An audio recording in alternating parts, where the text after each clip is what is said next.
the pleasure of knowing for a while. He's Ireland's National Open Research Coordinator, and he's based out of the Digital Repository of Ireland, Royal Irish Academy. And in his role, he works with Ireland's National Open Research Forum on the delivery of the National Action Plan. So he's also involved with some European initiatives. The EASC Association's task force on research careers, recognition, and credit. And the other thing that's great about Daniel is he has a music background too. So he's a doctorate in that. And so if you ever want to talk about music, talk to Daniel. So take it away, Daniel.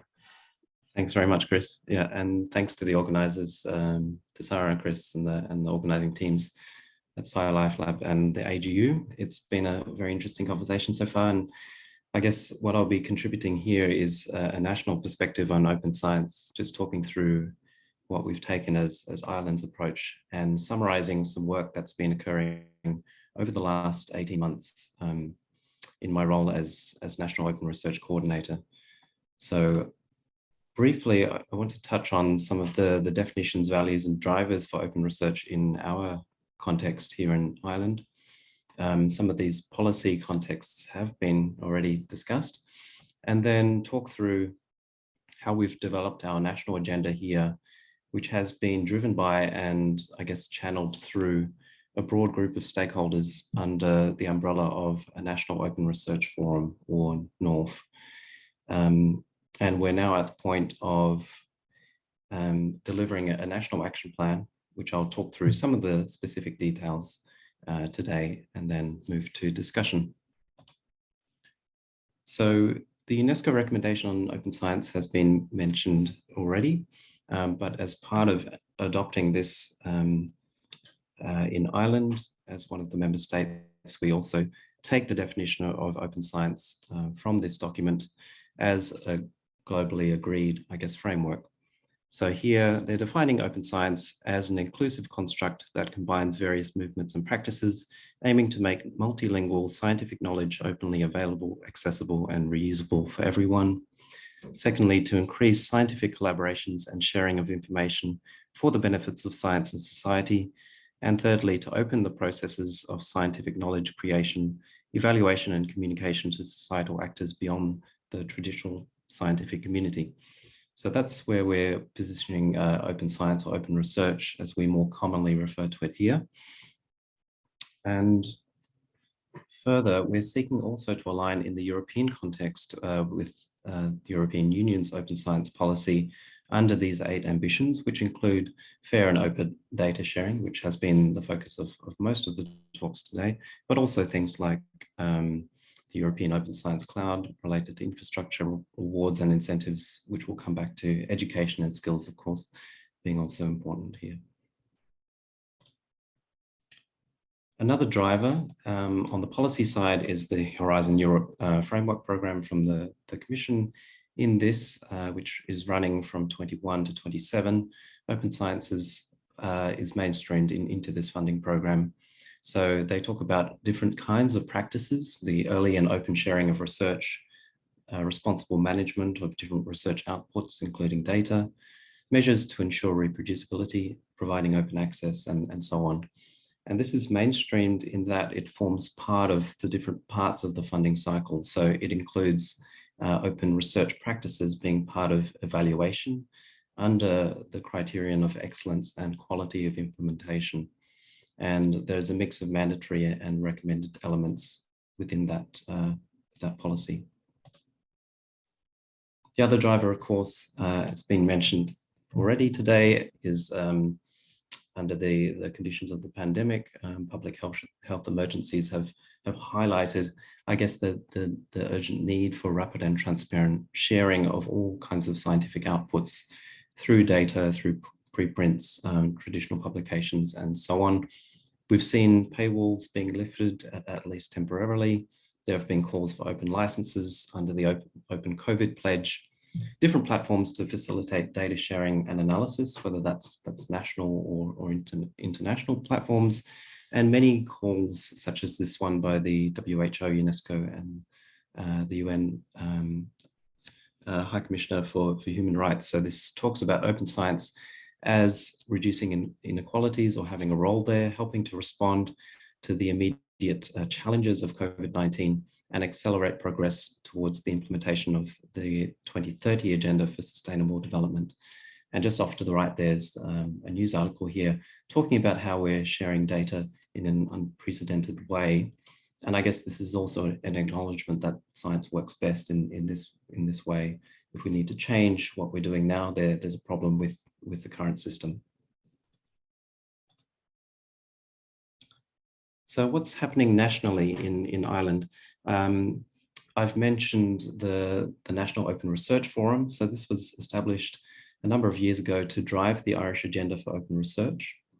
In its first phase of work through to 2019, it developed Ireland's national framework on the transition to an open research environment. So this is our national policy ambitions, the objectives that we've set at national level. And moving on from there, from 2020 until now, we've been focused on delivering a national action plan, which is seeking to realize those objectives to see how we can make progress in the short to medium term. And these objectives, which I'll go through, relate to things like open access to publications, enabling fair research data, putting in place the necessary infrastructure, having skills and competencies that reflect or that upskill researchers and support staff in these areas, and having incentives and rewards that drive these practices in a holistic way. So the process of developing this plan has been supported by working groups that we formed at the national level. And we also have a steering group and a group of funders involved. Just to go into this in a bit more detail, our starting point was that document, the National Framework from 2019. In the first half of last year, we did quite a thorough landscaping analysis just to understand what progress had been made towards these objectives, what the remaining challenges were, and also highlighting examples of good practice that we saw either nationally or internationally. So that's been published as a National Open Research Landscape Report with a lot more detail than I can fit in to today's talk. There was a public consultation around this report, and we also used our feedback to then move in the second half of the year to produce policy briefs, which outlined a bit more of the rationale and some concrete actions that could be taken in areas that we saw as challenging and requiring action. So things like, how do we monitor open access at the national level? How do we put in place coordinated support for data stewardship, for example? And those recommendations and the landscaping work have now been integrated into a national action plan. We've just closed a public consultation on this document, so we'll be reviewing the feedback and publishing this in its final form later in the year. So this is a plan that runs from 2022 to 2030.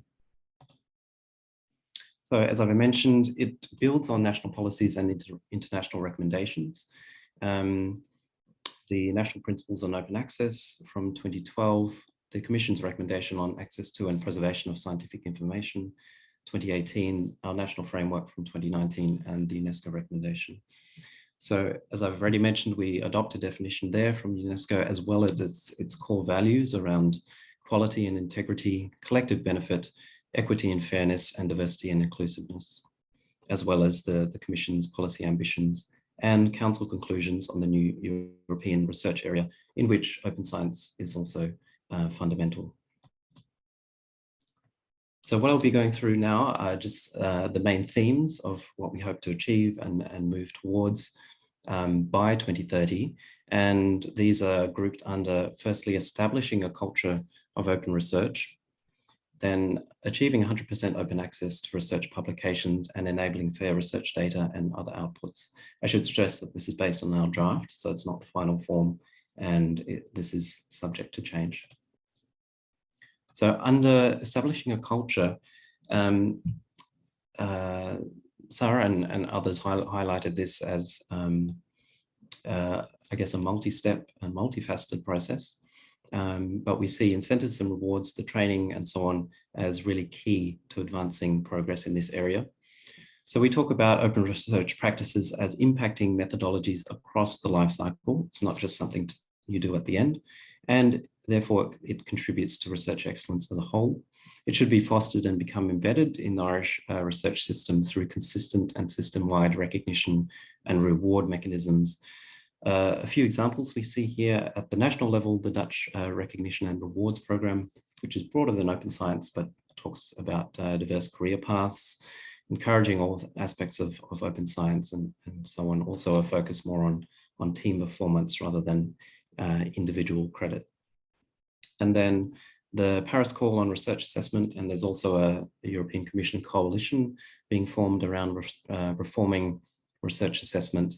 The basic message there being aligning what we assess with what we value. If this is open science, it needs to be then integrated into how we assess researchers and research.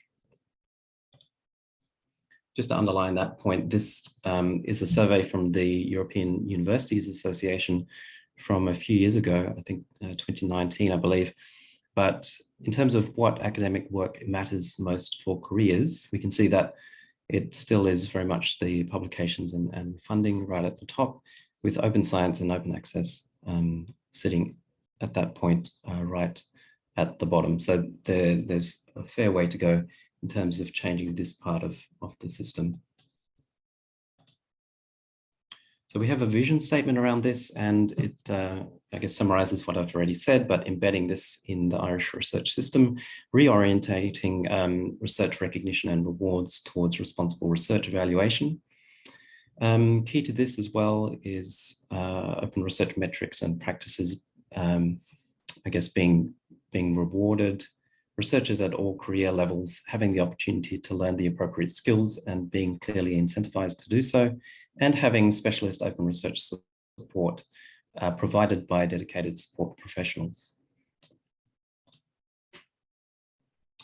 So these are the actions that we're seeking to undertake, and I won't go into detail here, but just to mention, there are things here around a national open research training program that we see as key and would like to start this year.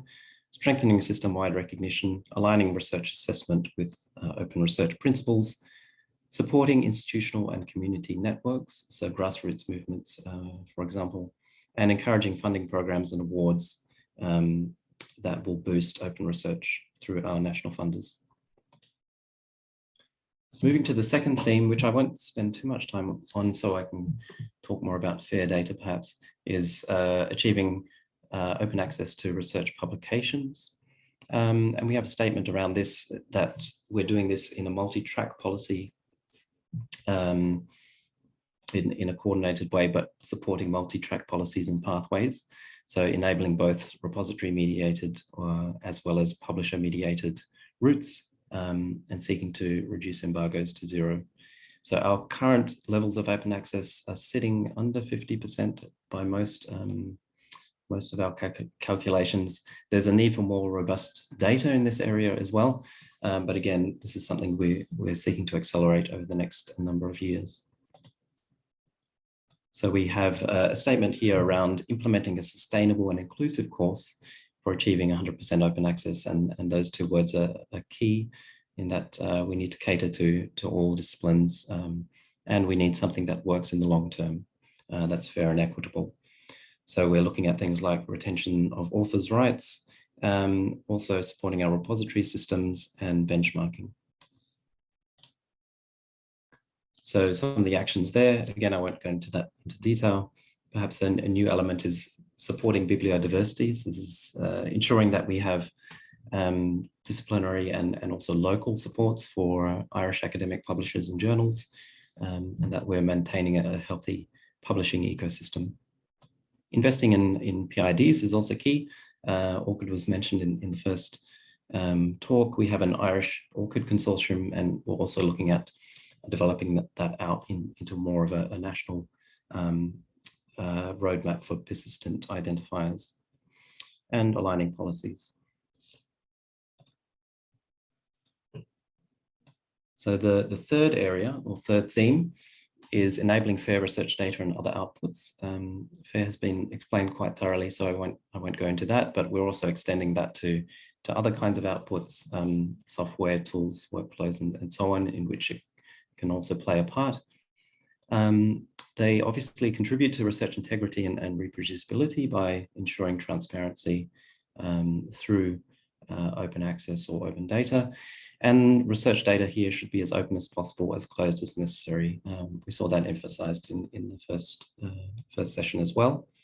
Just a few examples here on the policy side. For example, our health research funder, the HRB, the Health Research Board, mandates data management planning. It also provides access to DMP tools and allows and guides its researchers on the costs for research data management and data stewardship. We also have national infrastructure in place.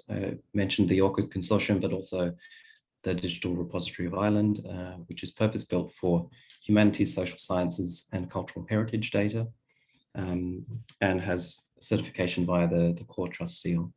So these are a number of the elements that we see as success stories. There are others that I haven't mentioned as well, but we also have some gaps that we want to fill. For example, in the area of active data storage, more support for sensitive data, and so on.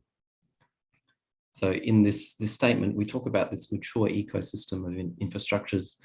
As others have emphasized, FAIR is a process here. It requires many different kinds of tools, services, infrastructure, as well as the human element. So we need a diverse range of activities and outputs being recognized and rewarded, including data sharing. And we emphasize here the role of data stewards and firmly in establishing these and embedding them in the national landscape. They provide key expertise to assist researchers with their RDM needs.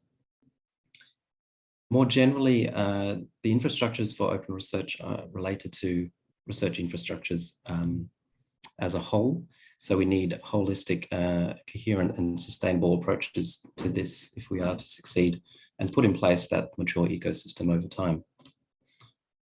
So some of the actions that we foresee and the priority ones really are around developing and professionalizing research data stewardship and piloting some new services at the national level for research data management in the first instance around storage. We need to align policies, we need a clear roadmap for infrastructures, and we need to strengthen connections to the international infrastructures that support open research and research data. Here we have in mind the European Open Science Cloud and the Research Data Alliance. Just a few remarks then on how this agenda is being coordinated and implemented. This will be via the National Open Research Forum. We have a commitment of funding for priority actions to start this year from the Department for Further and Higher Education, Research, Innovation and Science. So this is for this year and next. And we are also looking at monitoring via a national monitoring service. This will, in the first instance, cover open access and then expand out. We need to do more awareness raising as well and identify future needs. So we'll do this through a national level survey, and we'll use that information also to conduct periodic reviews and updates. So hopefully that's given you an overview of the strategy and the approach we've taken here in Ireland. I think it bears many similarities to other contexts, especially in Europe. But we're positioning open research here as a cross-cutting strategic priority for research and innovation. Our approach has been to take a national one and to progress this through multi-stakeholder consultative methods, trying to build community consensus, also leveraging local expertise and bringing a broad group along so we can address this underlying challenge of culture change, as has been pointed out by previous speakers as well. So although I'm presenting, there's been a large volunteer effort behind this, directly 90 stakeholder representatives from across the community and many more indirectly through our consultations. So what does national coordination try to achieve? We're looking at how to overcome fragmentation, avoid duplication, and move forward in a coordinated way by identifying and implementing actions that have national impact and are for collective benefit. And a concept I like to use here is this from Kathleen Fitzpatrick around generous thinking. So we need this kind of engagement that emphasizes listening over speaking, community over individualism, and collaboration over competition. So there's much more detail on our website, and happy to answer some questions. Thanks. Oh, yeah, we haven't, thanks, Daniel. We haven't gotten any questions in, but I'm very curious about the feedback that you've gotten from the plan so far. You mentioned that you had gotten feedback, and if it had changed, if it had allowed you to look at the landscape a little bit differently, some of the feedback that you've received. Yeah, thanks. The survey on the action plan just closed on Friday, so we're yet to review exactly what's come in. But it's still early days. Yeah, I've had many discussions over the last 5 weeks, and of course, many of the players have been involved from the start, or have been targeted through different kinds of meetings and so on. But we did run a consultation on our first document, that landscape report, and the feedback we got there, I guess that helped to clarify or fill in some of the gaps, because even if you have a large group working on it, it is hard to understand what's happening at the national level, and putting these players in the same room is one, I guess, way of starting to share that information. But also it helped us identify who we should be speaking to in developing coordinated actions. So it really was a mechanism for further engagement, rather than in some cases specific revisions. No questions so far, but I'm very curious about the stewardship point that you brought up of supporting stewards. And we have the paper from Barra and Mons that talks about I remember some percentage of funding should go, 5% should go to data stewardship. And I wonder if you've also, it again might be a question too soon, but how you might support data stewardship as well, if you've gotten some initial indications. Yeah, well, we see those roles and those skills being very much in demand here. It's a growing area. We've seen roles created as, I guess, the direct result of institutional demand or changing funder policies and so on. So that's definitely an area that we want to target. What we see as the first step in that direction is to have a national network established for data stewards, so they can start to come together also to develop shared training sort of curricula around this area, and also support how this could be further professionalized. So the role as such isn't integrated into the necessary, I guess, scales and systems. We've seen that start to happen in some countries like the Netherlands, but the way we want to support it in the first instance is just through a coordinated network. We had another question, but she took her hand down, Sarah, so maybe we can come back to her. But Yeah, we have a question from Uta. Okay, Oh, okay. sorry. Let's take Ita's question and then I can ask mine. Okay. I don't know if you can see it, Daniel. I can. I used to work with Uta. Hi, Uta, by the way. It's great to see you. So how did the national policy come about? Wanted by the higher ups or grassroots initiative? A great question. So I guess that first policy document was in direct response, or borrowed a lot from the Commission recommendation of 2018. And that recommendation talks about implementing action plans and associated budgets. So this was the next step, I guess, for Ireland as a member state to take. But in the approach, I guess the policy development approach has been a combination. So the department is directly involved and supports my position and the forum. But North as a whole is really volunteers. So it's institutional stakeholder representatives, it's our funders, it's library groups are represented, our different research performing organizations, and a few other key bodies. So it's a mix. I think that's the answer. Yeah, Sarah. Okay. So maybe I just have a general question during the whole process of getting to this point where you presented today. What were the lessons learned, and what would be your advice to institutions or organizations that are embarking on similar journeys? Yeah, thanks, Sarah. I think many of the challenges are quite similar, either at institutional, national, or international scale. It just the scale, of course, differs, but I think for us, it's been to engage as broadly as possible to make sure particularly disciplinary needs are heard and met, and that in the national policy, different groups can see themselves represented.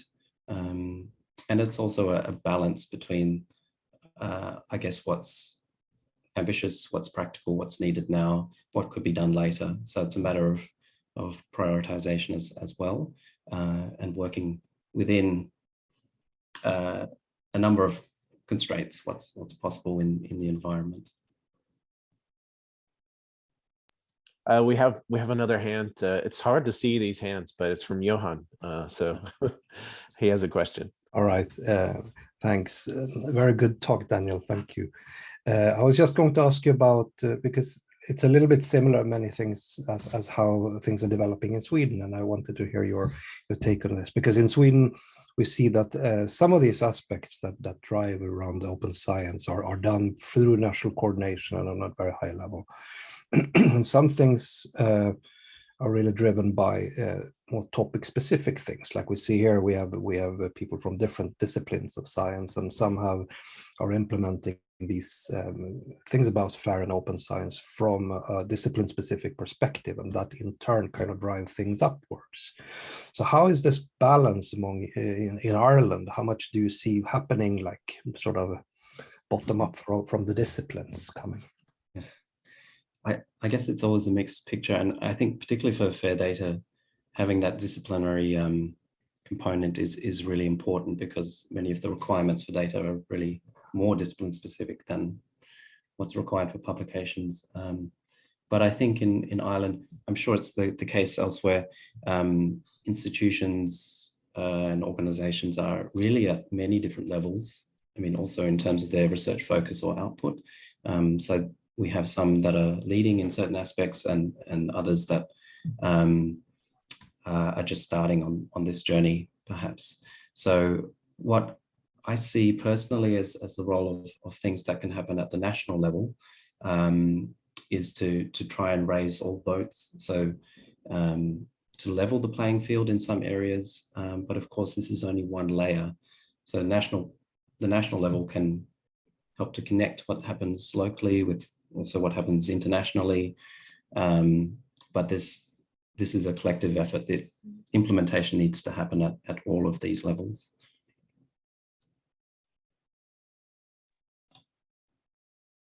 I hope that helps. Yes, thank you. I haven't seen any other questions, and I got a little sidetracked because I'm excited to also see Uta here. But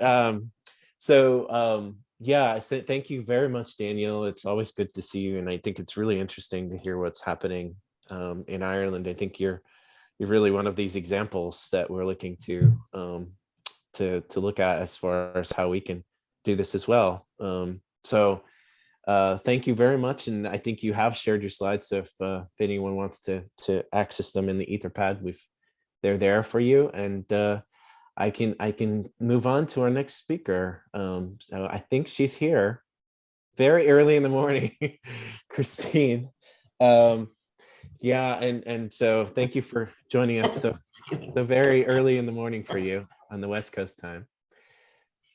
Really appreciate it. But Christine, so I'll introduce you quickly. So Christine leads the San Diego Supercomputing Center, the Research Data Services Division. So this is large scale infrastructure networking and services for research projects at a regional and national scope. In addition to that, she's the PI for the EarthCube office, and also founded US GoFair, the GoFair office in the US based in San Diego. And then also there's a long list here with Christine. So there's the West Big Data Hub, which she's also of course involved with in leading the innovation hub there. There's also recently she's serves as the secretary general of the International Science Council's Committee on Data, so CoData. So that's really exciting. And there's a new initiative too. Christine, I keep going. But there's the Fair Digital Object Forum as well, which she just launched with some other with a wide group of people as well. So that there have been announcements about that forum. So check it out. And she's also involved with EOSC. So I'll leave it there a little bit. But yeah, there's a long list, Christine, but maybe I didn't do it justice. But yeah, thank you for joining us. No, thank you, Chris, and thanks for having me. And it is hard to decide which background to choose, but I think this is one of the prettiest that I have. So I'll stick with this. But yes, I'm representing several different places. And good morning, or maybe good afternoon to a few of you. I'm going to share my slides, and I will make these available too after the talk. Okay, well, Chris, thanks for the great introduction. And I know you've been talking about open science all morning, but I just wanted to give you a little bit of my spin on this. So, you know, science has been highly collaborative even since the beginning. If you think of a scientist working in a solitary lab or sitting under a tree, right? Because at some point, those observations get written up and they have to be shared with their peers. Publication process has a peer review process that's always required other scientists. And then you have science with large instrumentation or machines that have attracted teams that had to collaborate or at least negotiate over these shared resources. And in the fourth paradigm of science that's data intensive, the potential of collaboration has taken on a new significance, right? We've had these grand challenges that require massive cooperation. So think of any number of topics in human health, the NIH Data Commons, all those funded projects that through numerous studies created common data sources, right? That examine things from cancer to environmental hazards and their effects. Other projects too, like the things that have contributed to understanding the origins of our universe. The values and actions associated with transparency and reproducibility have always been core to scientific progress, but they're even more critical in this age where researchers' results are readily available and often used by others to build upon for their own conclusions, or where all of your research might be based on aggregated data in centralized repositories. The scientific enterprise historically changes slowly and works methodically, and this is in part why the concept of open science seems so disruptive. It requires new ways of thinking about research, new methods and technologies for sharing research objects, and facilities that assist with reproducibility. It requires new incentives so that open science resources aren't just built with the artifacts of those who opt in. And perhaps the hardest part of all is driving these socio-technical changes. The end goal is to get to a state where open science is the default and individual researchers, institutions, national and international entities support these actions and technologies as the norm. And I really like this definition from Vicente Saez and Martinez Fuentes, where they say, open science is transparent and accessible knowledge that is shared and developed through collaborative networks. So a recipe for open science, therefore, might include these elements: fair research objects, functional consortia, networks, other supportive fabric, common values and incentives that support transparency, and research workflows that include verification of results and reproducibility. So we just heard from Daniel Bangert, who gave us the National Repository perspective on open science. And after me, we're going to hear from Shelle Gentelmann from NASA, who will give us the federal agency perspective. I'll offer the perspective of national and international initiatives that attempt to drive this concept forward. But I'd like to start with a couple examples from the computer science community of the Machine Learning Commons and from the Geosciences EarthCube initiative, and then follow up with a bit about CoData and GoFair and Vote in Africa. So, and here's an example, and I thought this might not be one that all of you are familiar with, but this is an example of how an open science approach can benefit a specific topic or broad community.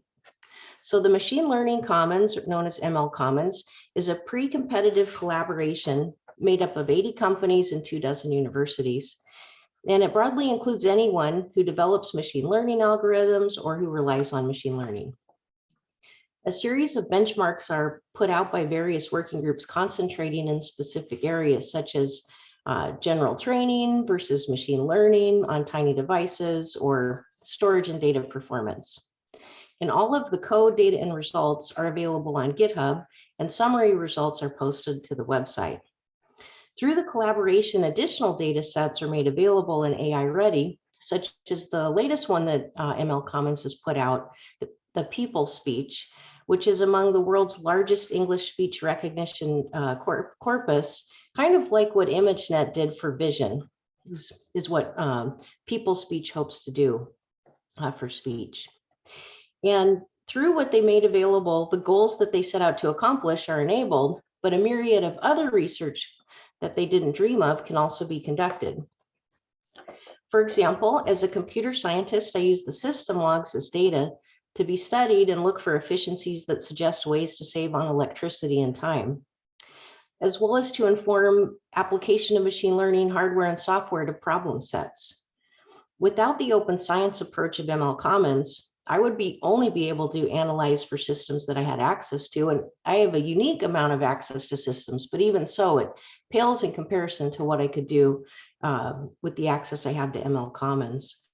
And I probably wouldn't have access to industry machines. So having this information available made this whole line of inquiry possible.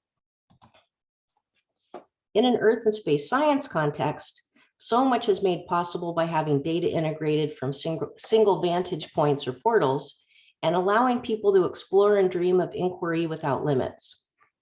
An example here comes from EarthCube, a National Science Foundation initiative that works at the intersection of the earth sciences and cyber infrastructure. NSF has invested over $85 million in the past decade in the EarthCube portfolio of projects. And as Chris mentioned, I'm involved in the coordination office. Our technical team, led by Kenton McHenry at NCSA, has developed a portal called Geocodes, which is built on earlier visioneering at NCAR. And so here on the left, and I know it's tiny, but I'll give you my slides and you can see it later, or you can just go to the Geocodes website. This is the web view of Geocodes. It's how we demonstrate the most exciting aspects of what has occurred in our community. Over 24 data facilities have worked to adapt their metadata to be schema.org and Science on Schema compliant so that you can search across all of the data stores. Geocodes knows about all the different software tools that have been developed and suggests them as appropriate in connection with the data sets that come up through search. And one of my very favorite aspects is that through an annual peer-reviewed process competition, we've been collecting these exemplar notebooks that demonstrate how to put the data and tools together.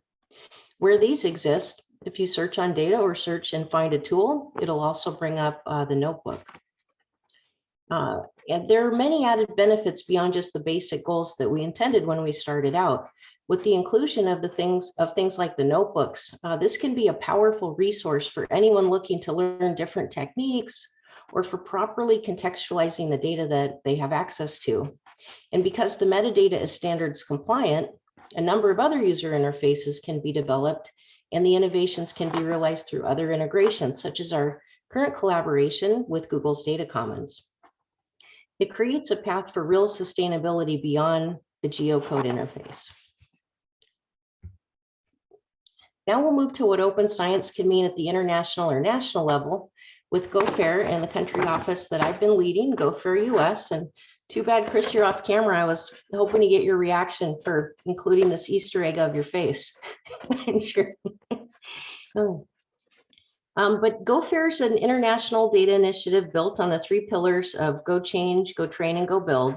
And it acknowledges the need for policy and cultural change alongside training and workforce development, alongside tools and technology advancements. And it basically exists to take the aspirations of the FAIR principles and to translate them into practice. So these are all, these 3 pillars are supported by an international office and coordination office that's also the glue between our different country offices. And I do want to acknowledge, not just teasing you, but the key role that Chris Erdman plays from AGU in the office, especially helping to lead the Go Build pillar. This is one of the many ways that AGU is not just about earth science, but is really helping to keep a pulse on the most innovative science and setting trends in and outside of the geosciences domain. And if you're interested in getting involved, the Go Build pillar meets monthly, and they're currently working on several projects such as software badging. We're also very excited to be partnering with Sarah El-Gabali, who leads Fair Points, a community of data practitioners who share best practices in small bites, with the idea being you don't have to be an expert at everything FAIR to have an impact. You can find a new hack or practice and spread it within the network for greater impact. And if you have a chance to join one of their sessions, they occur Friday morning Pacific time, so a friendly time for Europe as well. So the GoFair approach includes this 3-point verification process that begins with the metadata for machines workshops that trains people how to be data stewards. And one of the outputs can be a FAIR implementation profile. So these are created using existing profiles. For example, even though seismology and volcanology are totally different fields, many of the metadata and vocabulary choices may overlap. And it could make sense to start with a profile that's already been created and to use that as a base. Over time, the hope is that more metadata and data will be interoperable with more shared fundamental components. The last piece is a FAIR data point, which provides a way for data, or at least the metadata about it, to be visited. So not everything is about collecting data into data lakes. You can leave data where it was created. And we've been making small inroads in the US, and I do want to give a shout out to Melissa Cragen. We have our first metadata for machines workshop in the geosciences that's sponsored by NSF's Public Access Initiative in partnership with EarthCube.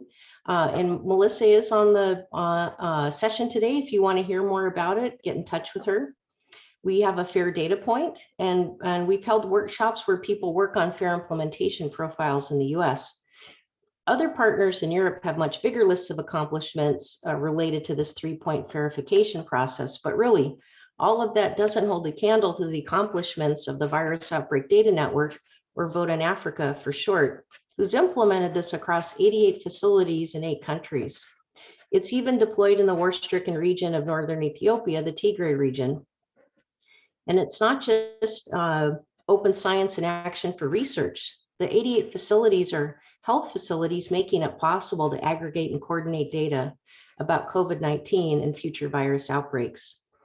This shows the power of open science approaches to be really transformative. Another great example of an international perspective on open science comes from CoData, which, as Chris said in my intro, is short for the International Science Council's Committee on Data.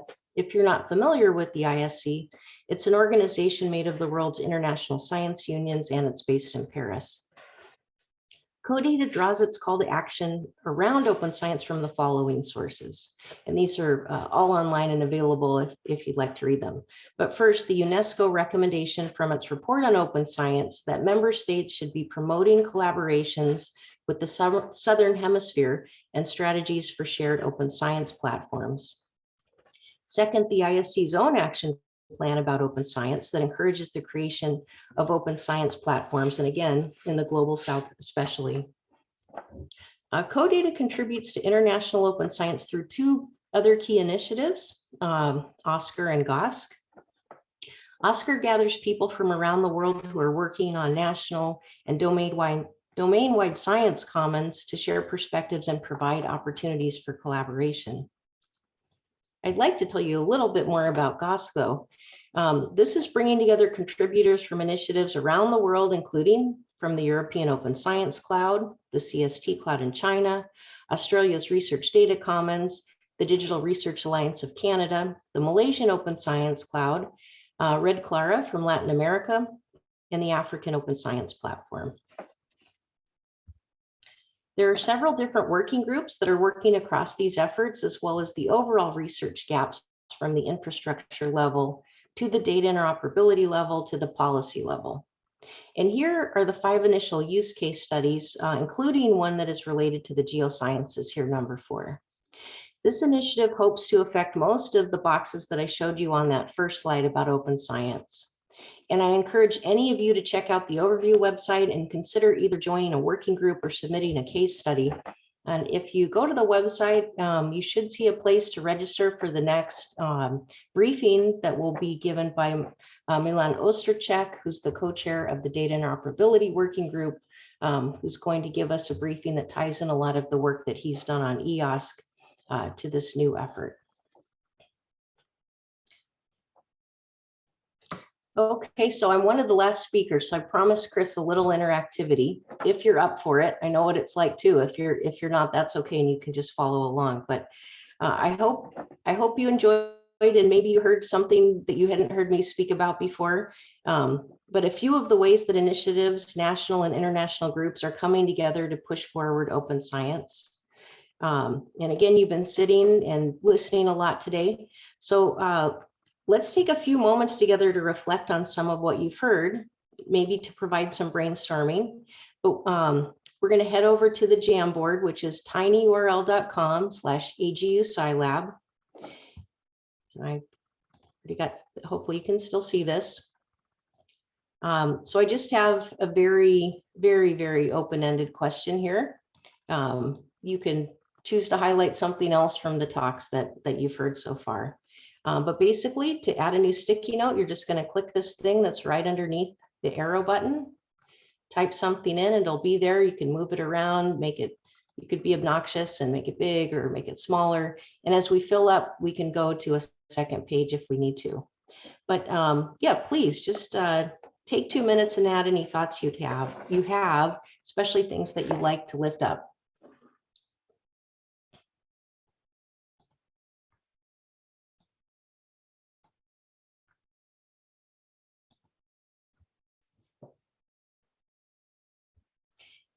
And trying to keep to my time, you'll notice on here, I did not talk about fair digital objects already, but if you're interested in hearing about that, we have a whole forum and a set of events we'd all love to see you at. But this is, again, just to jog your memory for some of the different directions that things can go in, where people can spend their resources and time.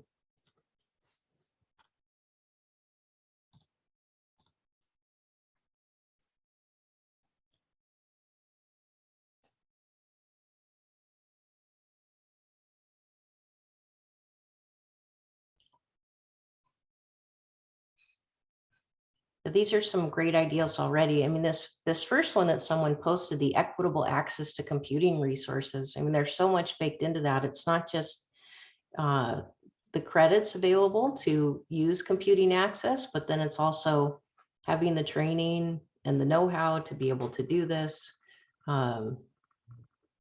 Yes, so much needed there, right? Because if you make a notebook available, maybe not everyone knows how to use it, although the click play usually is pretty easy when it works, but not everyone knows how to make a notebook either. I like this idea, open champions. Yes. Don't know if anyone has that job title yet. That would be an exciting posting to see. Well, and not everyone is someone who types out their thoughts. So if you have something you'd like to say, I believe we can unmute you. Okay, Chris is saying yes. Well, we could try, or they can type it, type that they have a question or raise their hand. Yeah, we'll try. Yes, financial resources come down to a lot of this, right? Because open requires that someone else is paid to make it open for everyone, or someone staying up and working an 80-hour week, 40 more beyond their other 40 hours to do it as a volunteer. Yes, we see that as well. Well, this will stay open, especially through the next talk if you want to add some things. And I don't know if a report is planned, but this is a great way to highlight something that you really care about and you think doesn't get lifted up enough. And so with that, I'll turn it back over to you, Chris. So thanks. I'm just checking on time because I think that you still had oh no. Let's see here. I thought you still had a little bit of time. Yeah, you do actually. Okay. You have about 10 minutes. I did, as we're still doing the Jamboard, you could probably just leave it up, Christine. Okay. But but yeah, I was it's funny. It's amazing how you're at sort of a confluence of all these different groups working on sort of the same challenge. I think that like that and it reminded me of something that Daniel brought up too, which is that one of the main things that they're going to work on from the national plan with Ireland is storage. But I think again it comes back to that access to compute. So it seems like one of the big challenges that we're working on right now is to really enable access to those resources, right at a national level, but at an international, you have that opportunity to link things together at that international level too. So I wonder, how does that look? Are we going to be all launching our own national infrastructures, or is this all going to work together at the international level too? Well, I mean, it depends, and all of the above, probably. I mean, and just to be real, I only got involved in all these organizations because I thought other people had already figured all these things out. And I was just trying to figure out what the best practices were so I could bring them back for our researchers at SDSC and other collaborators around the University of California system. But of course, I found lots of meaty problems to work on, and people like Melissa Cragen and I joined forces, and people like you, Chris, and we try to push them ahead a bit. Certainly, there are some things that work practically better at a national level. So I'm on the advisory board for a wonderful project, which is called EOSC Nordic. And they've built collaborative resources through not just the usual Nordic countries, but also including Estonia. And they've found many things that they can share access to, but one thing that remains difficult are often the national compute resources, where you've got a federal agencies that's paid for it, and so it's hard to share those across borders. So I think we'll always have some of those issues which are more about policy really than technical. But then you have other resources, like I keep coming back to mybinder.org, which you can use anywhere in the world that you can use a Google product. I guess that's not everywhere in the world these days, but most places. And they figure out the funding for you, and it's very accessible. I hope over time that with things becoming more kind of cloud centric, whether that's a private or a public cloud, that some of these issues will get blurred for users. I think that's the best we can do. But yes, a lot of national resources will be needed in the interim. And in fact, I don't want to steal anyone's thunder, but we've been working on a piece that we've submitted to a journal, several people in the US and I, about the need for a US national science cloud of some sort for some of these reasons. Yeah, I'm sorry that was my question, because it was it's been bubbling up, that in various places is sort of the access, even at a recent meeting where it even involved K through 12, the high schoolers having access to computational resources. They're trying to engage with science and using the tools that are sort of available. So there's the high performance computing side of things, and they've had to cobble together some resources, but at the same time, they're also accessing on iPads and maybe even phones and other. So there's another part of access, right, to these resources as well. But yeah, like that seems to be bubbling in so many pockets. That's just having that access. And it really seems like the next big challenge for us, as far as we talked about sharing data and software. How does that look, in that shared world, right? The shared infrastructure world. But yeah, I don't know if anyone else has any questions. We still have a bit of time until Shell, but we can also move on. I'll just pause for a minute or two, or a minute, and see if anyone has a question. But maybe not exactly a minute, but I'll give some time here. And this was great to have this Jamboard, Christine. It was really great to see some of the ideas pop up here. I don't know. Oh yeah, we do have one question. All right, it's hard to spot, but we have one from an attendee, and I'm trying to figure out who it is right now. It's from Shell. So our next speaker. So she actually should be on our panel. Yeah, Shell, if I don't know if we can get you on here to ask your question and speak. Sarah, can you, or someone on the Yeah, I'm on it. I think she should be now on the speakers or in the panel. So did we lose you? Oh, I think we might have. Oh, there we go. She's in. So yeah, feel free to unmute yourself too.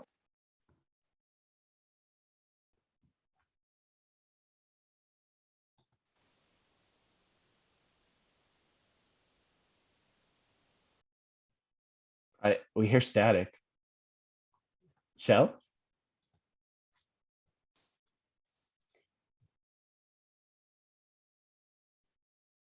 Well, maybe while she's connecting, let me just say one thing that you made me think of, Chris. There's a lot of science that's done on high performance computing, and things like, oh, okay, things like we host at the San Diego Supercomputer Center. We can start to.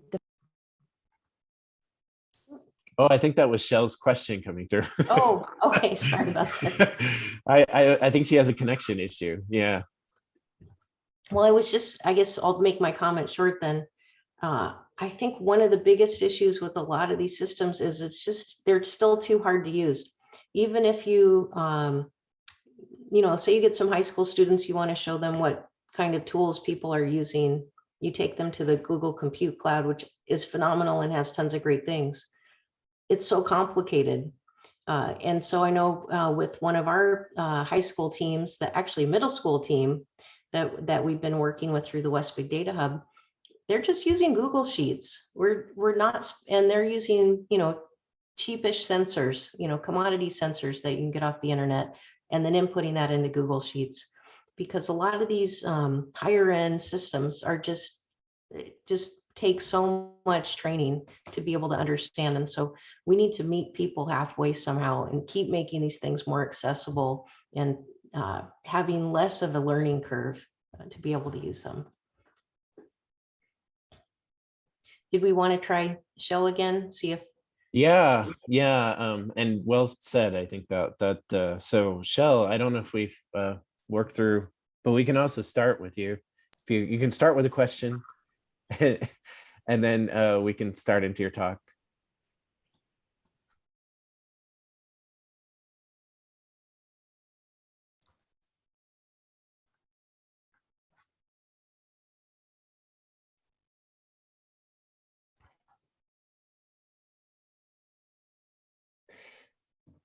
Yeah, I think maybe still seeing that I can still see you moving around, Christine. Yeah. I know it's not me, but I think she's still working through some technical challenges here. So. Well, maybe if there's time, I'd like to just give a shameless plug to that one talk that I mentioned, because it's actually tomorrow, so I don't know if that's enough time for people to plan, but here's the GOSC, which is again Global Open Science Cloud. the Data Interoperability Working Group has a briefing on case studies. And so if you're interested, I'll copy and paste this into the chat. But there's 2 times tomorrow, so it's friendly for all people around the world. It should hopefully be available at one of these times. Well, that's great. So that gave you enough time to share that next event. And Shell is on now. So. Okay, perfect. Thanks for having me again. Yeah, and Shell, I don't know if you had a question, if you feel like that you wanted to speak to it real quick, or okay, something. can you hear me now? Yeah, we can. It's great. Okay, there was a big lag. I'm sorry. Yeah, I hear a lot about providing more equitable access to compute. And I think I agree, this is a really big issue. What I don't hear a lot of, or what I struggle with, is understanding the requirements around that equitable access.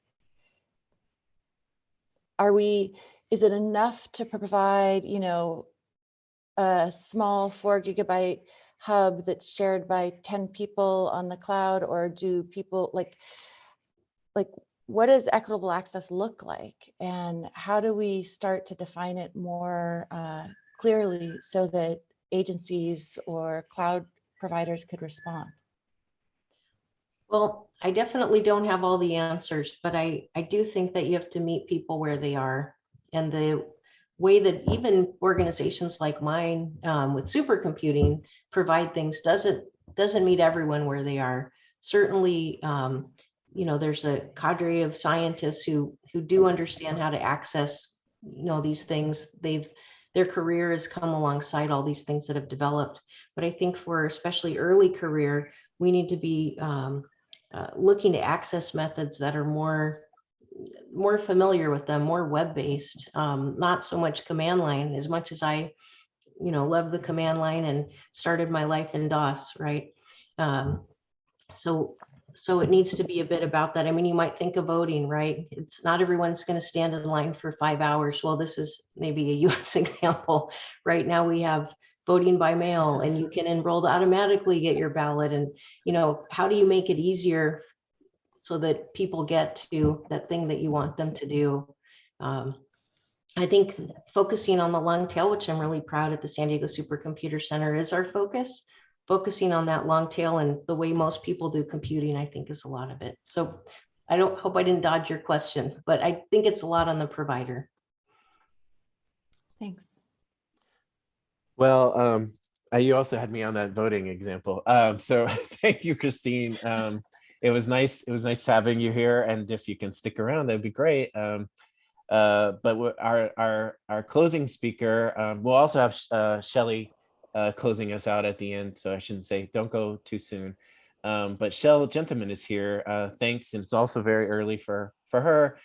Shelle, I pulled a bio for you that may make you laugh. It's from probably, I think, from NOAA.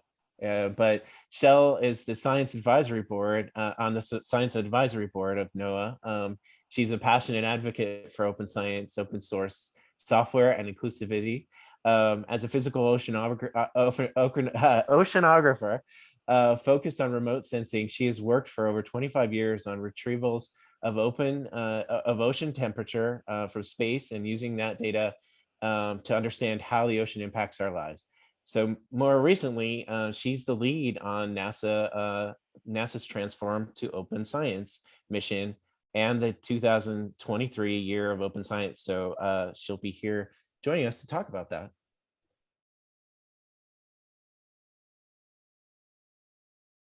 And I hope we didn't lose you, but we're ready.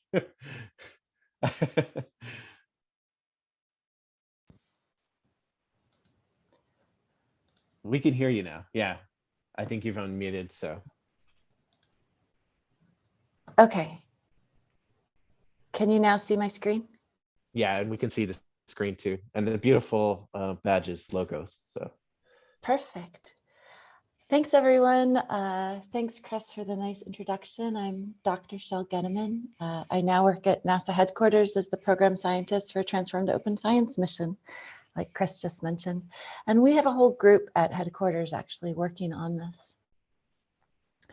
I thought it might be interesting to sort of first introduce myself. So I've worked in academia, industry, and nonprofits, mostly doing research for NASA.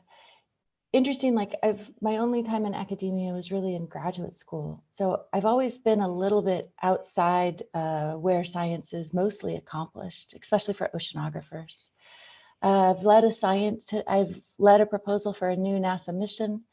I'm a mom, an oceanographer, and my kids tell me I don't really work because I'm just on my computer, chatting with friends, coding, and listening to music. They also complain I'm not a real oceanographer since I just send robots and satellites out to take my measurements instead of going to sea. And I can't really argue. It's all true. I love what I do and I have fun doing it. And I really enjoy science adventuring via my internet connection.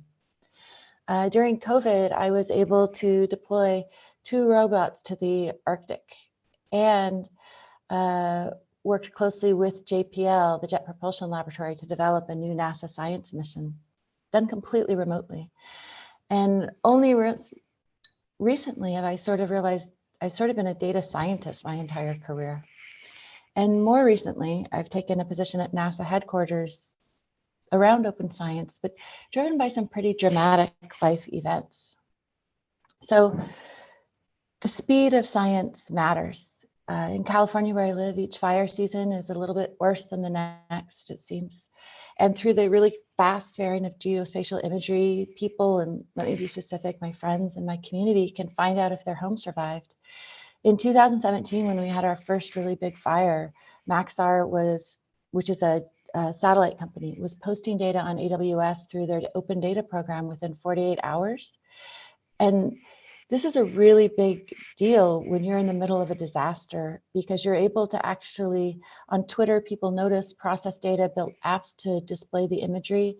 And you could actually go, it was weeks before we were allowed back into the area, and you could actually go and see whether or not your home survived. And you could even start the insurance process if it hadn't. This image is 1 block from my children's school. During that fire, 6 schools and 3,000 home burns. And at my children's school, every child had one or more, every class had one or more child who lost a home. So this movie is the 2017 Tubbs fire. And I remember that night like it was yesterday. And let's see, it was playing, but I don't think you can hear it. Let me just restart this. I remember that night like it was yesterday, because we sort of woke up at 4 a.m. by the neighbors, and we were standing in the driveway dark.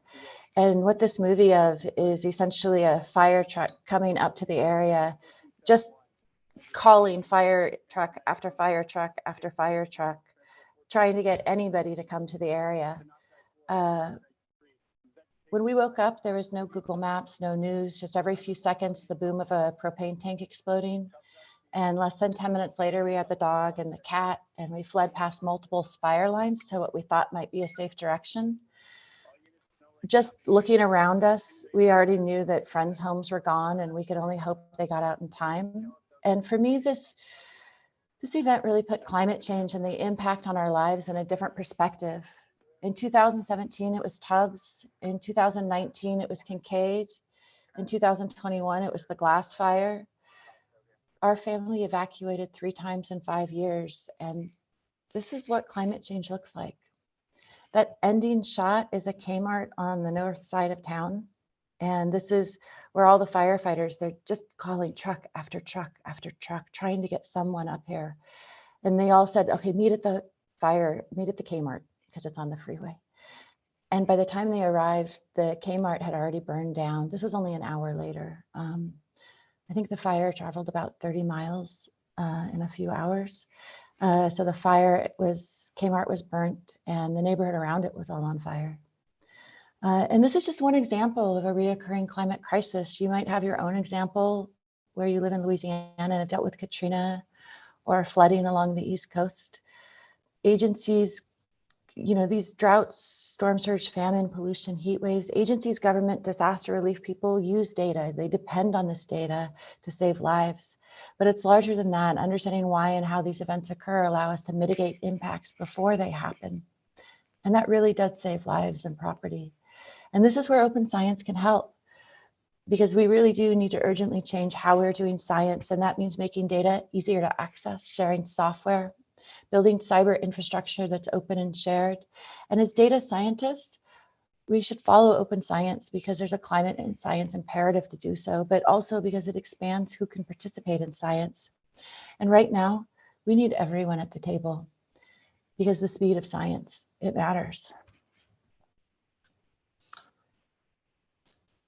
So I want to talk about sort of how I used to do science. And for many years, my research was focused on transforming the photons measured by a satellite instrument into measurements of ocean temperature. And most satellites carry several instruments, and each instrument measures a few different things. For just one measurement for ocean temperature for a single instrument, I knew of 10 independent efforts to produce the same data. And multiple efforts are good because everyone catches a different problem, but 80% of the code development was identical. It wasn't shared, it was redundant, and that meant algorithms advanced more slowly than if the code base was shared. And there were errors in the competitor's algorithm because we were all developing it independently instead of together and working with each other. And this development path impedes advancement, it's difficult to share, and it reinforces privilege. But this is how much of climate science currently works. Not all of it, there are groups doing open science, but the majority of scientists that I've worked with and the way that I did science up until a few years ago really was closed. And I think it's important for, as we advocate for open science, to recognize sort of where science is now. Also, most of us were running analyses on local cyber infrastructure, whether that was just a computer, a desktop sitting under our desk, or a local HPC or supercomputer, something that our institution had given us access to. And this had compiler-specific operating systems. It was sort of unique environments like Christine sort of talked about earlier with using the command line. And this sort of reinforces institutional advantages to who gets access to this infrastructure. Only a small percentage of scientists at the top institutions, startups, companies, in a small percentage of the countries around the world have access to this excellent cyber infrastructure. And it's really difficult for outsiders to gain access, and that makes it hard to share. It makes it hard to share software, share data, share moving forward in science, and this slows down science and limits who can participate. So also, there's paywall publishing. So why is so much science behind a paywall, especially science that's federally funded? This restricts access to knowledge. It sort of perpetuates exclusionary practices like I'm a scientist, so I have access to this. And again, it sort of reinforces institutional advantages as a lot of bigger institutions have negotiated discounts for their entire institution to have access. And if you're not part of that institution, you constantly run into these pay $30, pay $60 to access this article, to learn about this science. And at this point, there's like sort of a pattern starting to come out, and the way that science is being done, it sort of benefits those who are already doing it, who are already on the inside. And that's a problem, because our vision of the world is colored by our lives and our experiences, and our answers are shaped by our experiences. And if you get 5 MIT engineers in a room, you're going to get an answer, but their training was similar. And the answer might not consider all the different possibilities or be the best solution. I mean, here are some examples of great solutions that solve problems and work better for the community that designed the solution. Like heart valves and seat belts save millions of lives, but they don't work as well for women. AI algorithms have racial biases. Voice recognition software tend to recognize male voices better. We really need solutions that work for everyone. And to get there, we need science where more people are able to participate, so questions are different and answers are more inclusive. And this combination of open science and cloud computing, or opening up supercomputer access or HPC access, they are starting to reduce barriers to participation. So after these events, I really changed how I did science. Now, like Christine was talking about earlier, I just go to a browser window and I authenticate myself. I open an open source tool like Jupyter Lab on a hub with environments populated by all my favorite open source software libraries. And this is important because this is 2 barriers to access. One, I don't have to install anything on my computer. I can do the same thing locally through a browser on my computer, but I'm accessing these pre-developed environments that have all these libraries pre-installed, and you can ask for new ones, but I'm accessing NASA, NOAA, USGS, all types of data on the cloud.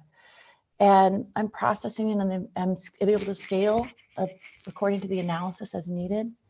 And I access the data and the compute right next to that. This is easy science, and this is science for everyone, because it really is reducing barriers to access once you get access to the cloud computing. But once you're there, and if it's set up properly, it can really enable science. And we know that data is being produced faster than most people can download it, and we need new tools and new ways to access the data. And climate agencies are moving data onto the cloud, making it easier to collaborate, making it easier to reproduce and extend results. And access isn't bandwidth limited. So more people can do science, they can access this data for the first time. I made a lot of research questions that I had before I was doing science on the cloud. And after I asked a question, my next question would be like, well, can I access the data that I need? Because there's so many data that are difficult to access or just prohibitively large to download. And getting the data on the cloud sort of eliminates a lot of that. I still have to figure out how to find it, but I don't have to download it anymore. And the data aren't siloed into domain-specific archives. I can access 40 years of global winds just as easily as 40 years of Landsat imagery. And this encourages more interdisciplinary research and helps us understand how our environment is affecting our health. And all of this broadens who can participate in science, and it makes it easier to work with people on the outside of your institution. So also, I've been doing open software. It's permissively licensed, public on GitHub, with a community that builds and support it. And this way of building software has changed not only how software is built, but it's changed how companies train new employees, because they don't have to, they're sort of already trained. And that applies to academics as well. When everyone's using the same open software tools, it makes it really easy to work with each other.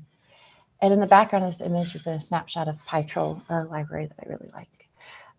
And these collaboratively built tools are more robust, they're inherently interdisciplinary, and they have really fueled this explosion of AI ML in our communities.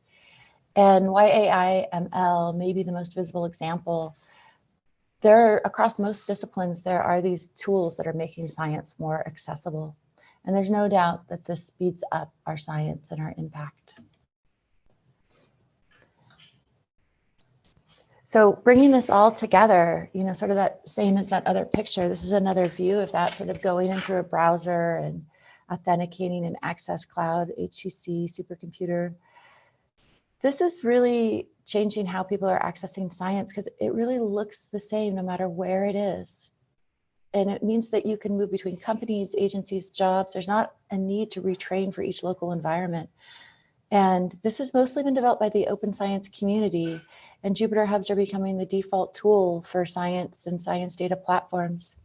And in Jupyter, you can use over 200 coding languages, and the look is the same no matter where it's located. You just have to access different data resources. I have hubs on Google, Amazon, Microsoft, Planetary Computer, NSF Supercomputer. It just doesn't matter. I log in and a few minutes later, I've cloned my GitHub repo and I'm off to the races. And this transformation's been enabled by technology. It's just really mature enough in the last couple of years for broad adoption. And this transformation in how I did science made me really realize that funding agencies don't reward this type of work. Most companies and institutions don't really value it in how they do tenure analysis, how they give awards. And I realized that you really have to maybe be on the inside to also start to change some of these things. So I moved to NASA, and I'm working to change how we do science, because more inclusive open science can help solve society's more pressing problems at a faster pace. But again, making it mainstream requires systematic institutional change. And we've all been talking about open science, and I just want to quickly talk about how we define open science as it's just accessible, reproducible, and inclusive. And the accessible and reproducible really work together to make it more inclusive, to open up new pathways to science. And it's all three of those together that really start to advance the impact of science and the way that open science is just a collaborative culture enabled by technology that is very empowering. And we can do this now because we have the tools to make open science a reality, these advances in technology. And there's this national global momentum right now for the move to open science that we can capitalize on. And I think we see that, you know, this week, there's a couple different open science events, and there seem to be more and more on our schedules. I see so much activity in this area, and it's international because I think everyone recognized that equal and open access benefits us all. And that we need to do this because we need more people, more hands asking questions because of the big challenges. I think COVID and climate change, they've been wake-up calls that we have to start doing this together. We have to share hidden knowledge and expand who's participating in science. We have to expand the table. You know, Katherine Johnson helped put the first man on the moon, and this image shows her working environment 70 years ago. And it just, for me, it hasn't changed enough. We need to share hidden knowledge, and we need to expand the table so that more people can participate. And so NASA's Open Source Science Initiative is the activation of this open science community, all the work that's been done over the past decade to advance open science and build tools and resources. And it's about a continuum. It's not about just checking a box and saying, I've done open science. And that's part of the thing that makes open science, I think, difficult to value. It's difficult to assign a metric or a single number. So how do we increase the understanding of what open science is, how it works so that all parts of it are valued, and that there's some clear definition of what we value in open science that can be, you know, incentivized. So NASA has started to do this by the Transform to Open Science mission. This is designed to accelerate scientific discovery by focusing on education and equality and environmental justice. TOPS is a 5-year initiative that's designed to increase the understanding and adoption of open science, accelerate major scientific discoveries, and broaden participation by historically underrepresented communities. And we're working to move to a more equitable scientific future where more people are able to participate in science, and more people just aren't in the room but have a seat at the table, because only then will we find the best solutions. So I'm going to talk quickly about some of the activities that we're organizing. First is that 2023 is the year of open science, and we're really using that year. Right now, we're building resources out, and then we're going to use that year to just really energize and uplift open science across the scientific community. And we have 4 areas that we're working in: engagement, capacity sharing resources, incentives, and moving towards openness together through partnerships. First, with the engagement, we are doing a lot of community building, outreach, monthly community forums. We have one this Thursday. I've just posted on Twitter about it, but you can sign up and join if you want to hear more. We have a community panel the following week, again, which is a deep dive into all of our activities, and that is, again, open to the public. We have email lists, GitHub with discussions enabled. And we're doing a lot of visibility around conferences, trying to get the annual themes to be open science, to promote and launch a TOPS open science course with booth events, plenary talks, communications, and partnering with a lot of societies like AGU, AMS, AAS, AAAS, and more. We're developing this open science module, which is an open science curriculum that will be openly licensed. And it has 5 modules: the ethics, sort of the ethos of open science. Because we do need to have that discussion, because each community does open a little differently. So talking about that is the first thing. And then tools and resources, software, data, and results. And if you complete all 5 modules, you get a badge. And we're developing this high quality interactive online course, which is free, public to the open, with videos, quizzes, and interactive activities and workbooks, and a fast pass option. The key part of this is that we can track learners, completion of modules, do data analytics, and use this to see when people complete the course. So we're incentivizing that by doing certifications and badges. We're going to have prizes and challenges and boot camps around this too. And we want to make this open science course easy and everywhere, with workshops at large meetings, science team meetings, and workshops through, you can also do it through virtual cohorts. We have about 8 million per year over the next 5 years to do capacity sharing within community and some of our planned events. And it was interesting in the last talk, they mentioned TOPS champions. So this is part of it, is actually identifying and funding TOPS champions to help teach these modules, but also to advocate for open science within their community, to have funded cohorts. So we're going to fund groups that will, and these are all future announcements of opportunities that will come out from NASA's ROSES elements. So we're looking to fund virtual cohorts, so to have groups organize and support virtual online learning, to have groups and institutions that will teach summer schools, and at the summer schools, these modules will be taught in the morning. So the entire science team gets trained in open science during their 1-week meeting, and they do their science team meetings in the afternoon. And we're also looking to expand the curriculum through discipline-specific modules and host inclusive hackathons. We're also looking to incentivize open science through awards. So societies that create and manage open science prizes. And this is also part of valuing open science. We need to recognize and value these activities. So we can try to do it by funding awards, but we also need to work with universities and have them recognize and reward open science activities. We can do this because NASA is a funding agency, so we can recognize and reward open science practices, and we can start by updating our systems to allow for discussion of open science activities and develop metrics and criteria around what we want to see. And then we can start to require these a little bit, require these a little bit more, and require these open science activities a lot for funding by NASA. And we know that open science results speak for themselves. There's a lot of details in this slide with links, and I'll send out later, but it's just so exciting, all of the way people are sharing code and really having impactful science. And you can get involved. We're looking for community to co-develop with us, so you can help out on GitHub, join the discussions, advocate for open science, and build resources together. And I'll put these links in the chat. So thank you very much. Did I do okay on time, Chris?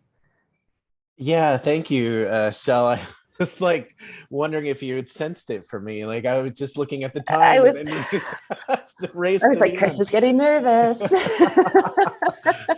You must have a camera or something. I'm just very nervous about this right now. But no. So I just was hoping that we had a little bit of time for Q&A, but we haven't gotten any questions exactly. But you shared. Thank you for sharing the links.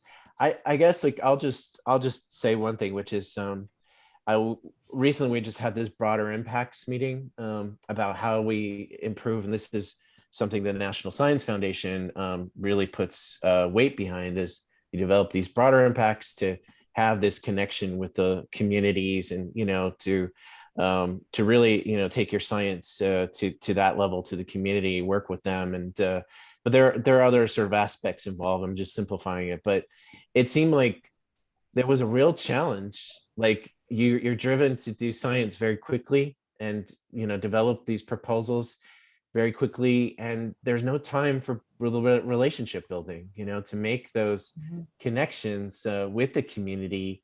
And really, that seemed to come through in the meeting, especially someone from Research Impact Canada was saying it takes time to develop those relationships. So I'm wondering what, as far as the aspect with the TOPS, if you're really, it sounds like you're working on spending time and developing those relationships, and wondering, if you have examples, or you can talk a little bit more about that. I think that in some ways, developing these relationships has been made easier by all of our experience with Zoom, right? So we can actually meet a lot more people rather than traveling around the country or around the world. We can develop those relationships on Zoom. And we've been working to do that. But I think there's also,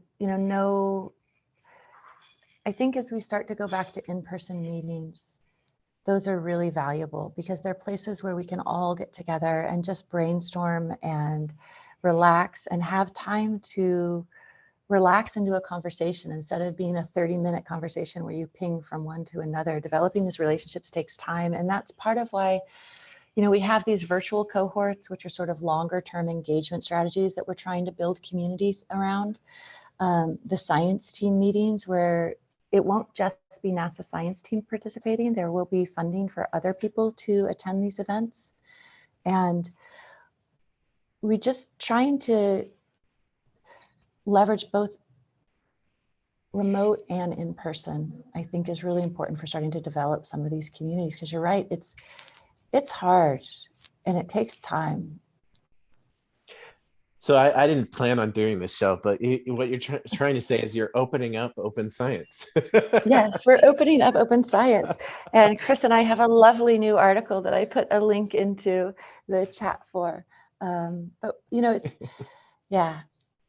it's really interesting because there's been so much activity over the last decade, and the UN report and the Paris, there's a report from France, and you're starting to just see so much organization, and we really are at a point of starting to institutionalize it. And I think that's the next step. Well, thanks a lot, Shell. I think if you Thank still you. have questions, actually there was a Q&A. So Hugh has one. Let's. I don't know if you see it, Shell, but I can read it. Hi, is there a timeline for when the materials and the edX course will be available, or is it already available? Yeah, so this we're developing over the summer, and it's all going to be openly licensed. There's a lot of resources about open science already out there, and we're working to build on those and co-develop with those communities. And so that's what we're working on over the summer, is to create those modules. They'll be openly licensed. We're anticipating the testing. So if you want to volunteer to be a tester, we're anticipating testing to happen in August and September. And then it will be on the Open edX platform, I think November, December, for launching the 2023 year of open science. So it should start to be available right at the end of this year. But it will be openly licensed. It will be developed on GitHub, so you can participate. You can co-develop with us, and you can also take parts of it to use for your own. We've got multiple questions coming in. So Sarah, and then we had one from Rory. So I know who's competing here. Sarah, do we want to go with Rory? Maybe mine is just very quick. So besides the educational content, would you also look into providing the infrastructure to enable science for those without means as well? Or, people without access, as you mentioned, like big organizations can afford this access to the tech, to the cloud resources and all of that. How about the rest? Yeah, I mostly got onto the cloud through my binder, right? That was how I did it for probably the first 3 or 4 months. So we are working to create access through TOPS for people who participate, especially as we move to these domain-specific curriculum. We'll have a cloud platform that people will have access to. It'll have some limitations set onto it. That should become available again in 2023. But then there's this bigger question, which is how do we provide access to the world? And I think that that is a conversation to have with HPCs, supercomputers, and the commercial cloud companies, to talk to them, because like with my binder, and for those of you who aren't familiar with it, my binder provides an executable, at least for Python environment, but that can be expanded to other environments. And those run on different infrastructures around the world. So you sort of get, once you open a My Binder to run code, to run things on the cloud, you're sort of put on different infrastructures. And so that project could be expanded by people providing access to their infrastructure. And I think that that's one way that we could try to provide more equitable access. We have one more, thanks, Shell. We have one more question from Rory, which asks, in a similar way, the sort of interaction between the open science program TOPS and interacting with the research data management infrastructure from institutions or universities. So I don't know if you have an answer for Rory here. I think that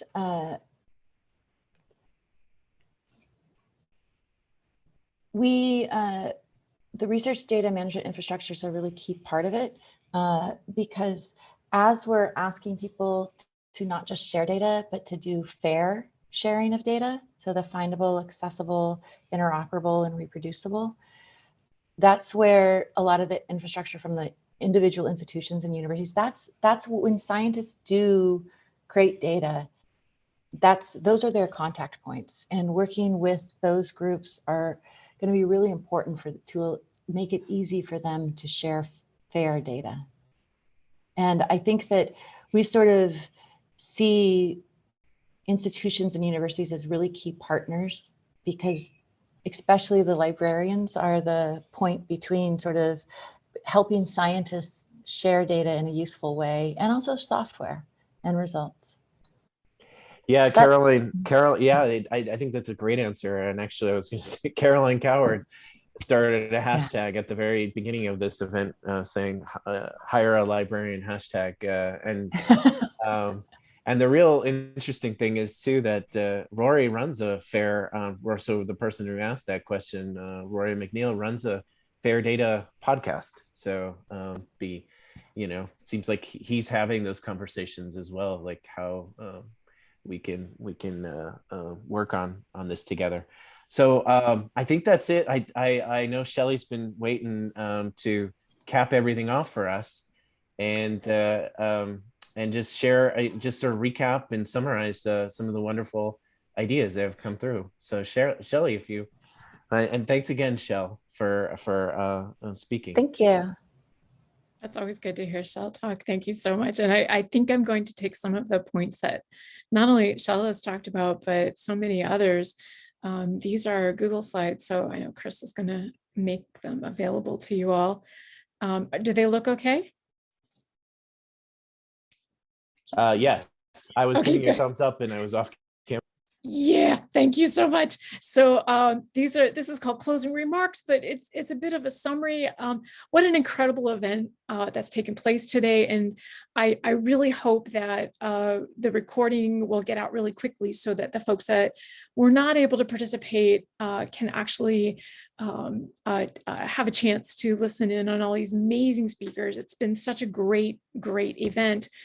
So I'm going to go ahead and cue off of Sarah's slide from earlier, where she was sharing with us that when it comes to open science and fair, we need policies, incentives, communities, and infrastructure. So Sarah, I love the way you said that, and highlighting not only your words, but others, that these need to be driven by the value that a researcher sees in open science and fair, and the importance that by being open, we're also opening those doors and providing opportunities for equity, diversity, and inclusion, which makes our science better and more valuable. And then one of the really important points that came throughout the talks were this has to be easy to use. This really, really has to be easy to use. So we're on a journey. This is not something where you get there and you put a check mark. This is something that you are always working towards and improving. And we just all need to start thinking about this as a journey.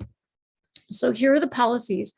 We're really looking at a good, better, best.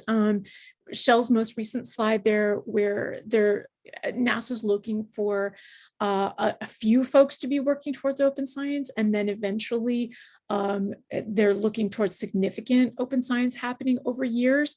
This is where we need to be. This is not easy for folks to get their arms around. Not all of the services and infrastructure is there for all disciplines, but there's something. Everybody has something. The policies need to help improve transparency and trust. We saw that coming out of the words from the European Union's open science recommendations. And then David highlighted the value it has for improving reproducibility and standards.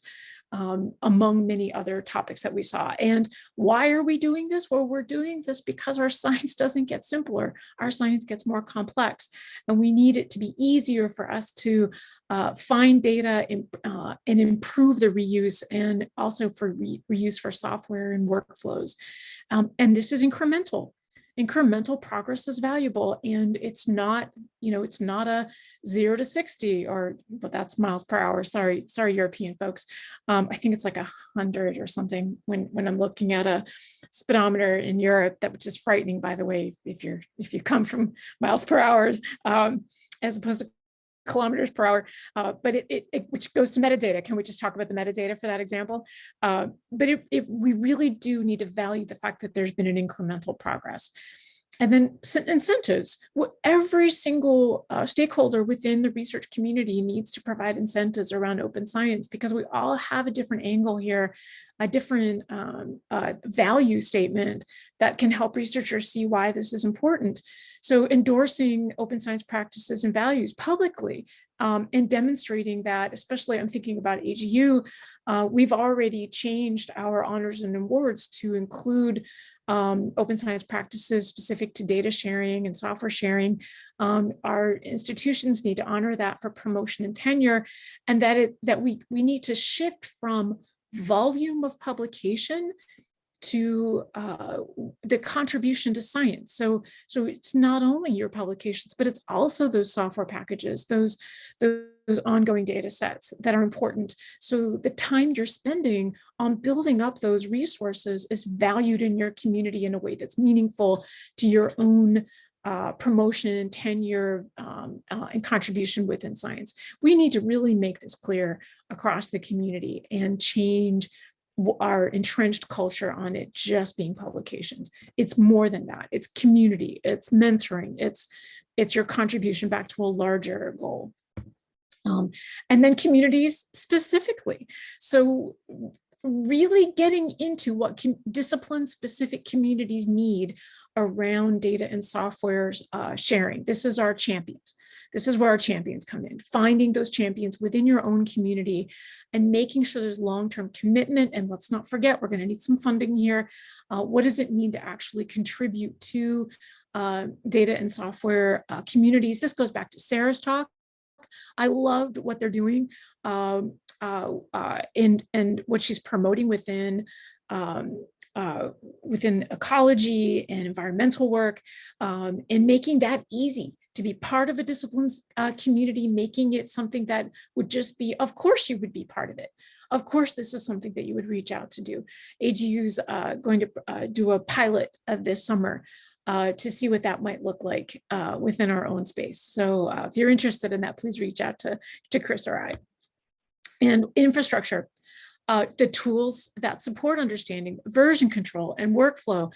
Shell mentioned a bunch at the end.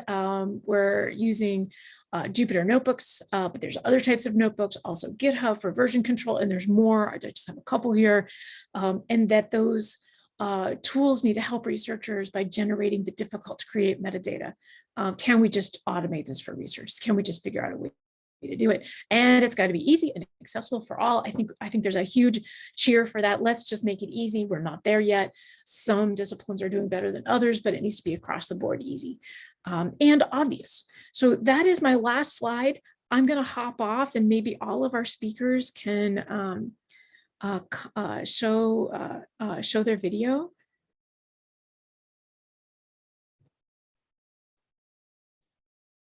And Johan, do you want to close this out?